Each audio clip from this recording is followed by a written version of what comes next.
തന്നെ ഡയറക്റ്റ് ഹിറ്റാണ്.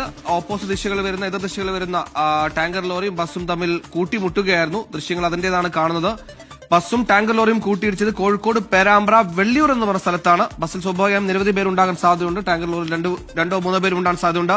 വലിയൊരു അപകടം തന്നെയാണ് ഈ പേരാമ്പ്ര വെള്ളിയൂർ ഭാഗത്ത് ഉണ്ടായിരിക്കുന്നത്. അല്പസമയം മുൻപാണ് ഈ ടാങ്കർ ലോറിയും ബസ്സും തമ്മിൽ കൂട്ടിയിടിക്കുന്നത്. ഇതിൽ പ്രാഥമികമായി നമുക്ക് ലഭിക്കുന്ന വിവരമനുസരിച്ച് ഒരു സ്ത്രീ ഇപ്പോഴും അവിടെ കുടുങ്ങിക്കിടക്കുന്നുണ്ട്. അവരെ പുറത്തെടുക്കാനുള്ള ശ്രമങ്ങൾ ഇപ്പോഴും തുടരുകയാണ് എന്നുള്ള വിവരമാണ് ലഭിക്കുന്നത്. ഇതിൽ ബസ് ഡ്രൈവറുടെ നില അതീവ ഗുരുതരമായി തുടരുന്നുണ്ട് എന്നും പറയുന്നുണ്ട്. ഈ പരിക്കേറ്റ നിരവധി പേരെ സമീപത്തെ ആശുപത്രികളിലേക്ക് പ്രവേശിപ്പിച്ചിരിക്കുകയാണ്.